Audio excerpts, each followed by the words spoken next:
Oregon's defense is going to have a great year, and the defensive line's a big reason why.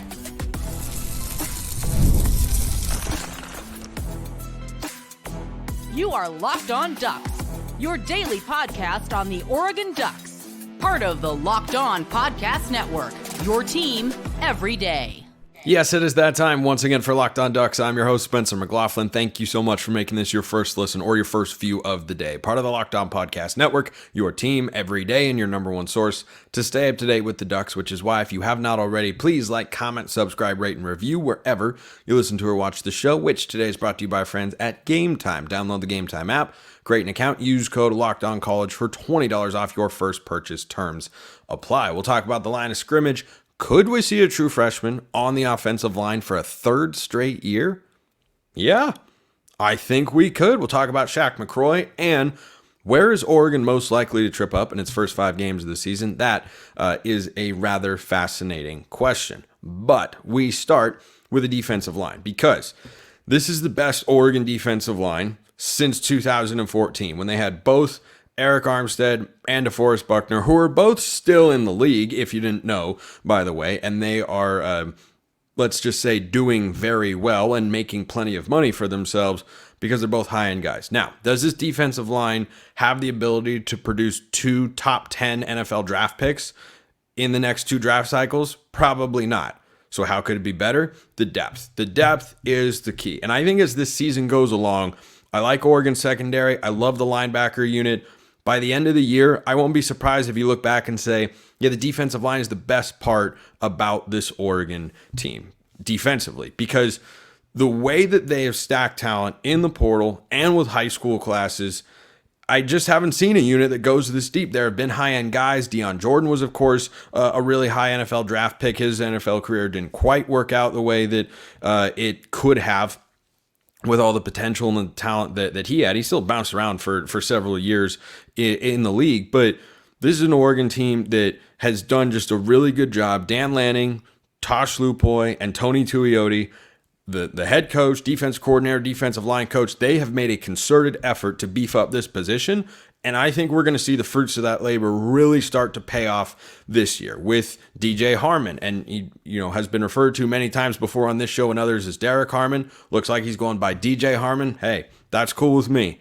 DJ Harmon, Jamari Caldwell, Jordan Birch, the trio of sophomore edge rushers, the depth is crazy. So the last time I'd say Oregon's defensive line was this good was 2014. I don't think you go back to a Kayvon Thibodeau-led defensive line because I think all 3 of the years that Thibodeau played with Oregon, it was Kayvon Thibodeau and can they get production from anybody else? I don't think there's a go-to guy along this defensive front the way that there was when Thibodeau was out there just wrecking games individually. But you have a stronger lineup of guys behind him who are capable of contributing, or behind whoever you view as the top guy, whoever's the top guy on any given day. You have a stronger lineup of guys behind him that can help support and make his life easier so that you can't just double and triple team the best guys. It's one of the reasons Brandon Dorlus had a great season last year because they brought in Jordan Birch. And the year before, it was kind of Brandon Dorlus and, DJ Johnson led the team in sacks. Dorlus was the most disruptive defensive lineman in 2022, but Dorlus needed another guy. Birch provided that. The true freshman, I think, helped with that as well. But if you go back to that 2014 Oregon roster, this is the crux of my argument here, comparing that defensive line to this one. You don't have an Armstead or DeForest Buckner, but here are the defensive linemen on that roster. This is according to Sports Reference. I don't think they've missed any names here. Eric Armstead, Stetson Bear, this is everyone listed as a defensive lineman. Alex Balducci, he made it to the NFL at some point. Defoe, Cody Carragher, Sam Kemp, Austin Malawada, Henry Mondu, he was a good player. Like solid. Henry Mondu, Alex Balducci, good, solid players. I think this crop of defensive linemen can get to a higher level than where they were at. You had guys like Tony Washington in there. You had Tyson Coleman, who played on the edge of that stand-up linebacker position. And I think those guys were plenty talented.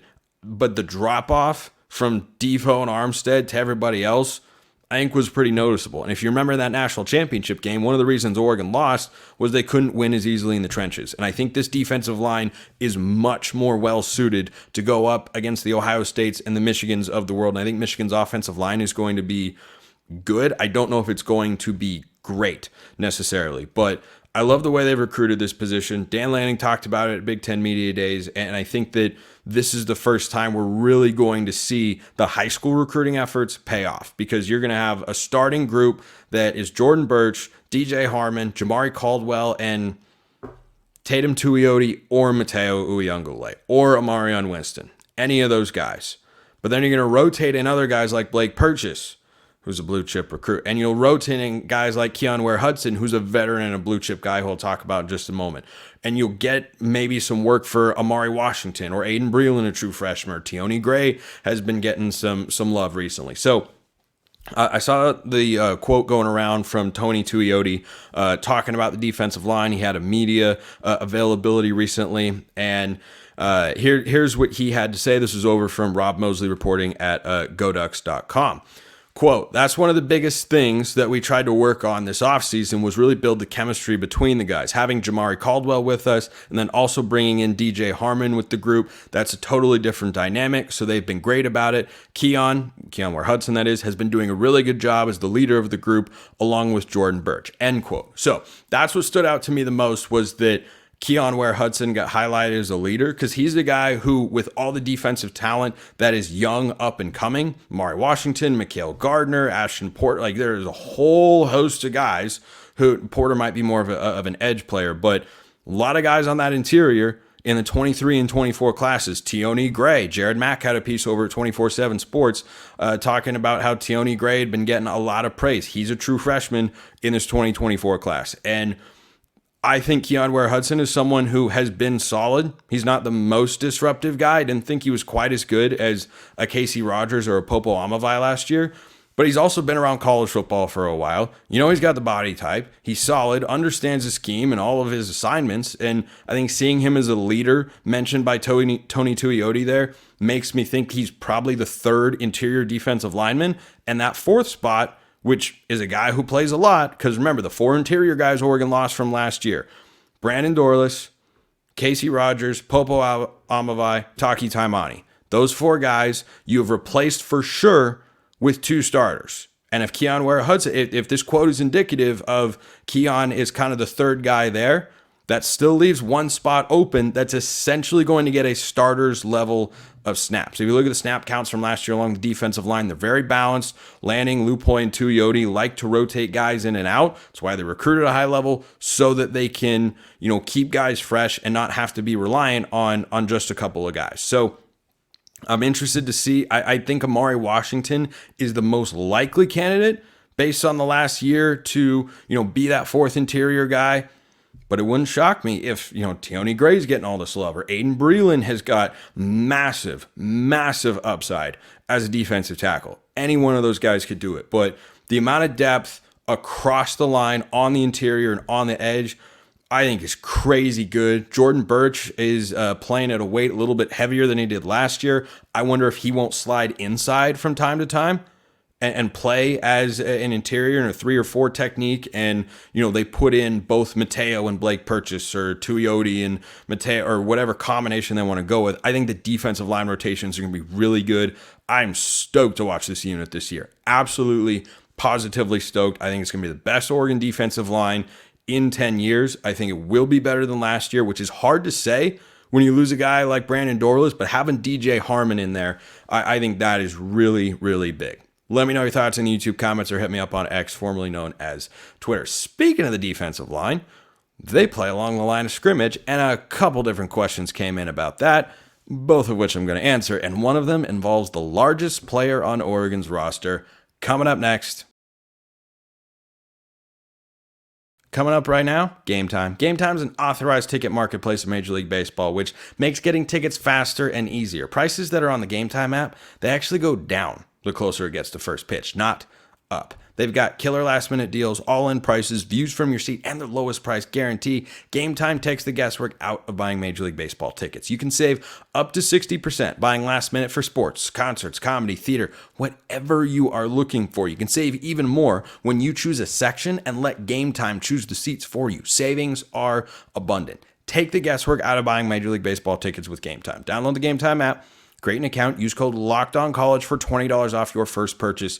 Terms apply. Again, create an account, redeem code LOCKEDONCOLLEGE. That's LOCKEDONCollege, all one word, for $20 off. Download Game Time today. Last minute tickets, lowest price guaranteed.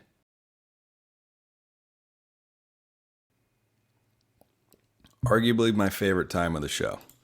Am I talking about second segment sips or mailbag? I don't know. You tell me.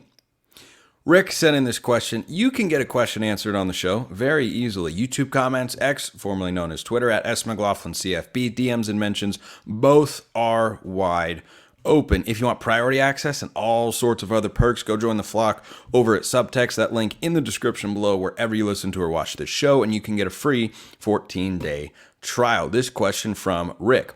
Part 1, a two-parter. How about it? When we do see the emergence, when do we think we will see the emergence of Shaq McCroy? That is a massive human being. Part 2, lots of talks about Ducks need to adjust to the Big Ten style of play. But what about the Big Ten adjusting to Oregon? Trenches are good on both sides, plus dynamic offense. I will do part 1 first. I think Shaq McCroy plays this year. I hope he plays this year, just because a guy who's as big, like 6'8", 365, I think is what he's officially listed at. When he was coming out of high school on 24/7, he was listed at 6'8", 365. Anybody that covers him in person, I've not seen him in person yet, says he is the largest human that they've ever seen on a college football field. And there's some big guys. I mean, Brian Smith. When you can get Brian Smith, our Locked On Recruiting Insider, to rave about how big a guy is, that's someone who covers the SEC. He's down in the state of Florida. Sees a lot of big dudes all over the place, but that's a big guy. And he absolutely has the potential to be a starting tackle one day for Oregon. Now, the question is, how athletically can he adjust to the college game? Because if you're going to play offensive tackle, you can't just be big.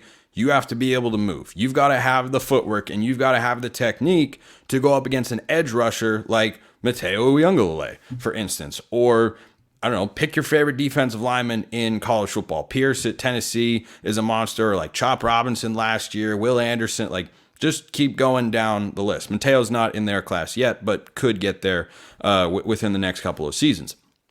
I think for McCroy, he can be a part of the jumbo package. And this is somewhat weird to think about, though not entirely, because I hear on other shows sometimes the notion that, true freshmen don't play a lot. Dan says if you're good enough, you're old enough, but they don't end up playing a ton. There have been true freshmen making an impact on the field each of the last 2 seasons for the Ducks. And last time I checked, Dan Lanning's been the head coach in both of those years. But on the offensive line specifically, it's 2 straight years where a true freshman has to play a key role for the Oregon offense, whether that's Poncho last year, who was the 6th offensive lineman for the Ducks, especially in the second half of the year, or the year prior, Josh Connerly was the guy who came in as an extra offensive lineman for the jumbo package. That's where I think Shaq McCroy can play, because asking him to go out there and pass protect, it's a really hard thing to do. As a true freshman, it's just hard. But just going out there and kind of throwing your weight around, that's probably what he's ready to do, or what he's the most ready to do. So I wouldn't be surprised at all. Certainly, we'll see him in mop-up duty from time to time, and if he gets on the field, I think everyone's going to notice. But I think that he can have a role when the game is still on the line, in question, when you roll out that goal line package, and I fully expect that to be a part of the offense again. It's been a really, really good formation for Oregon over the last couple of years. Picture this. Just picture it, hypothetically.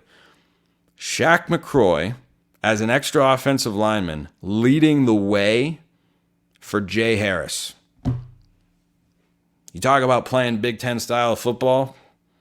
Those are a couple of hammers, those 2 guys. I'm just saying, kind of sounds like fun. Maybe we only ever see it against Idaho.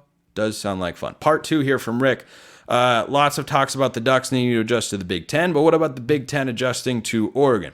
Yeah, this is why I love what Oregon has done in the trenches, because across several coaching staffs, we've seen Oregon have high-end skill position guys. And that has continued in the Dan Lanning era and will continue, especially as long as Junior Adams is the wide receiver coach. Man, that guy can really, really recruit that position exceptionally well. But I think that the fact that Oregon is going to the Big Ten rather than the Big Ten coming to Oregon from a conference affiliation standpoint makes it easier in people's minds to kind of twist the key and unlock that question. Well, how are they going to play to that style? Well, yeah, and I've seen the question get tossed out before the other way, which is, well, Oregon's going to the Big Ten. They're going to play better defenses. But which offense in the Big Ten last year was better than Oregon's?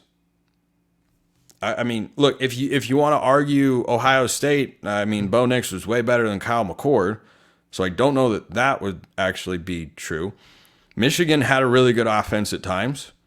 Other times, not so much. Maybe they were just playing good defenses. Maybe they have a different style of football that they're playing that lends to a more low-scoring style of game. Could absolutely be the case. But which offense, which collective group of weapons, quarterback, tight ends, receivers, running backs, offensive line, which one are you taking over Oregon? Because I don't have one.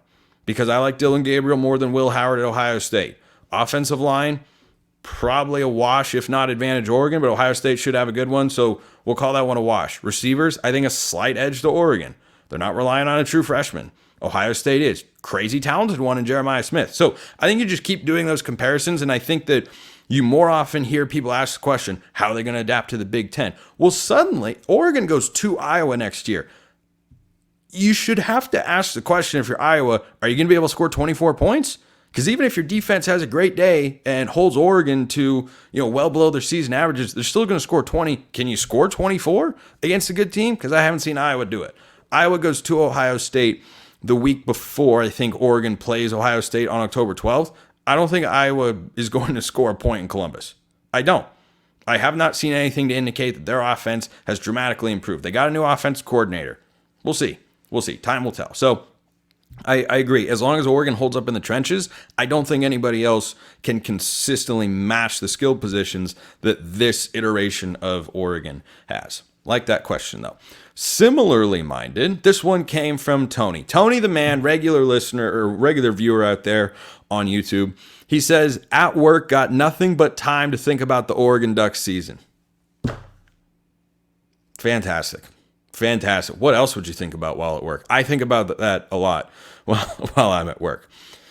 Obviously, Oregon season depends on the line of scrimmage on both sides of the ball in every game this season. To me, this needs to be the best defensive line of scrimmage this season to win the Big Ten or a national championship. Love to hear your thoughts.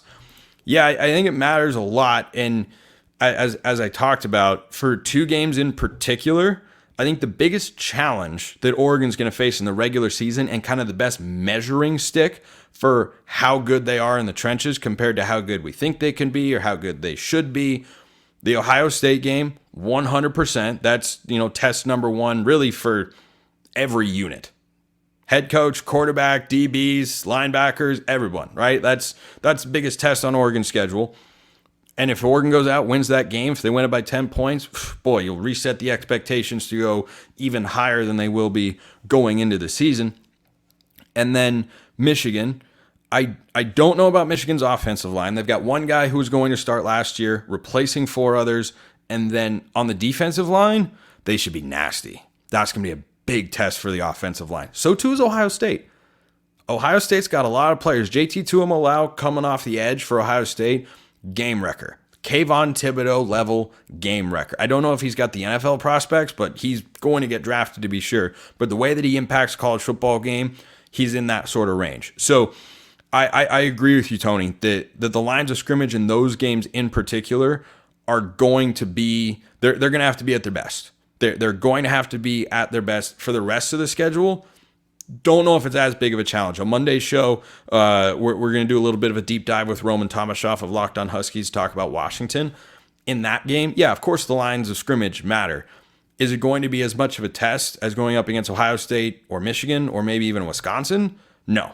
No, I don't think that is the case. But yeah, to get through the Big Ten slate with 1 or 0 losses, which I think is well within range, you're going to have to stay healthy. You're going to have to produce the way you're capable of in the lines of scrimmage, because if you don't, if the offensive line has a bad day, Dylan Gabriel's not going to have time to throw.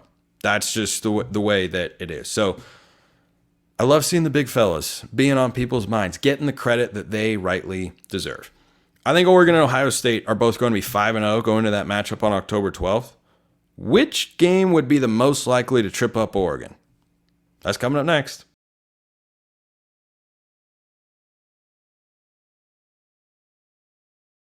So for Oregon, their first 5 games should be 5 wins. They should all be wins by double digits.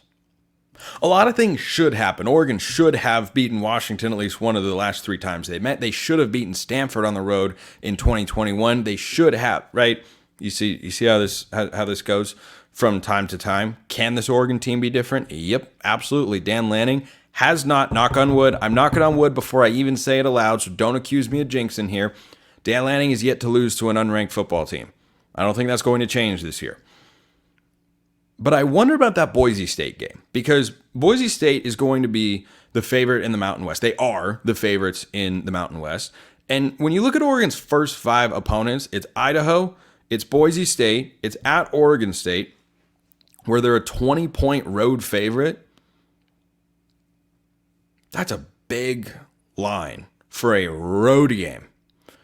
But Oregon State got hit hard in the transfer portal, new coaching staff over there. Yeah, the Ducks should be able to go in and roll. First Big Ten game, I laugh every time. The first Big Ten conference game Oregon's going to play at UCLA. UCLA's got a first-time head coach in what is a reset season, because they don't have any real talent. Like, all the talented players from last year's team, they're gone. They're gone. Now, they do have J. Michael Sturdivant at wide receiver, but they've got Ethan Garbers throwing him the football. Eric Bieniemy's calling the plays. Yeah, I don't anticipate UCLA being able to majorly slow down Oregon with the losses on the defensive side. They lost their 3 defensive linemen who were studs last year. They let their defensive coordinator walk across the street and go be the DC for USC, which I think is just ridiculous as a football program. Like, can you imagine? Oregon State wouldn't be the equivalent. If Oregon had a stud coordinator, Will Stein, for instance, and Washington was able to hire him away as the offensive coordinator, not as the head coach. That's one thing. Okay, you go from a coordinator to a coaching job. That's one thing. Imagine if Washington hired Will Stein as their offensive coordinator. What would you think as an Oregon fan? That's what UCLA did last year with D'Anton Lynn, which I think is absurd.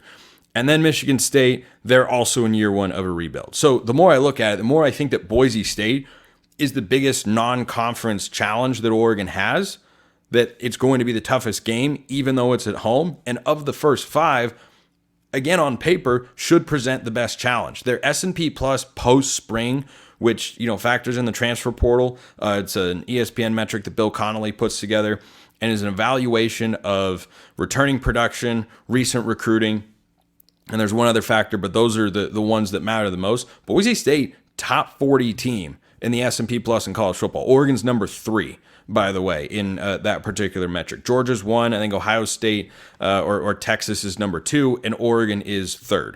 So Boise State, statistically, from that metric alone, is the toughest team that Oregon plays. Then there's the lore component to playing Boise State. It hasn't gone well. The 3 games in my lifetime, 2007, I think it was, at Austin Stadium, they came in and won. 2009, for those listening on podcasts, I did a simulated punch of myself because that's what everyone remembers about that game. The offense wasn't very good either, and the final score was like 19-8. And then there was Mario Cristobal's first ever game. Do you remember how that game began? Fun fact, if you don't. It began with a timeout. That was the first play of the Mario Cristobal era. A timeout following a kickoff. I will just let that stand for what it is. And also note, for those that are curious, Mario Cristobal has got a good team at Miami. Should win double-digit games this year. So just be prepared for that. I know plenty of Oregon fans relish in, Cristobal's struggles the last couple of years. Don't think they're going to have the same sorts of struggles this year. They win at least 9 games, at least, with the schedule that they've got set up. Should be able to win 10 or maybe even 11. Probably 10 is where they end up. But it hasn't gone well with Boise State. The good news is Dan Lanning knows, Dan Lanning's got ignorance is bliss. Dan Lanning has gone down to the desert twice and rolled over Arizona and Arizona State teams. And guess what? Oregon fans were probably a lot more worried going into those games than Dan Lanning was, because we've all seen how games in the desert have gone, or how games in the Bay Area against Stanford have played out in the past. And though last year's Stanford game was probably the worst start in the regular season against an inferior opponent, Oregon still ended up winning the game 42-6. That's the slight difference from 2021, where it was an outright loss to a 3-9 Stanford team. It was a 42-6 victory. So he, of course, doesn't know all of that. And I think there will be that sense amongst Oregon fans at Austin that day of like, oh boy, it's Boise State. And by the way, they've got a good team. They have a somewhat unproven head coach, because he took over for our old friend Andy Avalos in the middle of the season. He then won 3 straight games, got to the Mountain West Championship, and won that. And so they said, well, we got to give you the head job. And they've had a solid offseason, keeping their running back, Ashton Genty, who's a really good player. Malachi Nelson is pushing to be their starting quarterback, former 5-star USC recruit. He can really sling it. I've seen him throw in person before. If he figures it all out, he has got a lot of tools to be a great quarterback. I think that's the toughest game that Oregon plays in its first 5. But let me know what your thoughts are down below in the YouTube comments, or on Twitter, or via subtext if you're so inclined. Fun question to end today's show. This from Brian. Hey, Spencer, fellow Ducks fan and golfer. Love it. Could you go through the Big Ten football programs, likening each to a golf course in the state of Oregon? Get birdies, go Ducks. Well, not going to do all 18 teams. If you send me another note, Brian, or send me a note on Twitter, I could do all 18. But why don't I just do the ones that are going to be relevant in the Big Ten title chase here in Oregon's first season in the conference? I figured that was an appropriate way to go about this. So, Ohio State is Bandon Dunes. They're the most well-known. They live up to the hype. Michigan, Portland Golf Club. Hard nose, tough, physical, and you can feel like you're getting beat up if you don't play well at Portland Golf Club. Penn State is Waverly, because they are iconic with a certain sort of view. The final 3 holes at Waverly are my favorite finish to a golf course anywhere. The whiteout at Penn State, that's an iconic view. USC is Oregon Golf Club for me personally, because it's got a nostalgic feel. That's where I really learned to play while I was in high school. And USC comes with us from the Pac-12. And they, of course, went first. Oregon followed. And Oregon is, let's just say, better going into this year. And we'll see what USC does in 2025. But I don't think USC is a bad team this year. But they've got the nostalgic factor. Wisconsin's the Running Y Ranch, which I'm going to play on Sunday. That's my favorite course, and I like Wisconsin the most because Oregon's beaten them in the Rose Bowl twice, so can't hate that. Iowa is Big Meadow Golf Course at Black Butte. One-dimensional. Really good at that dimension, but it's one-dimensional. The one dimension of Big Meadow Golf Course is lined with trees. Iowa doesn't play any offense, but boy, they're really good at defense, and there are some really cool tree-lined holes at Big Meadow, and Iowa plays some really good defense. But that's kind of the fastball, like that's the crux of the course. Then Nebraska, who I think is a decent team this year, Oswego Lake Country Club, a course that I know exceptionally well, but has undergone some major changes recently. I played it not that long ago with some friends, and I think it makes the course better in a number of ways. I liked it before, but the changes that have come about make it even better, and I think that is why Nebraska and OLCC are a good fit, because Matt Rule, I think, is making the sorts of changes that's necessary for Nebraska to get to where they want to go. Love the questions. Keep them coming. Thanks for making this your first listen. Make Locked On College Football your second. I'm hosting over there with a bunch of great guests that roll through all the time. Today, Alex Dono, Locked On Canes, Locked On ACC. He's great. He's just a great guest. Love the conversation. Go check it out every day with the biggest stories in the greatest sport on planet Earth. Appreciate everyone listening. I will see you next time. Have a wonderful rest of your day, and go Ducks.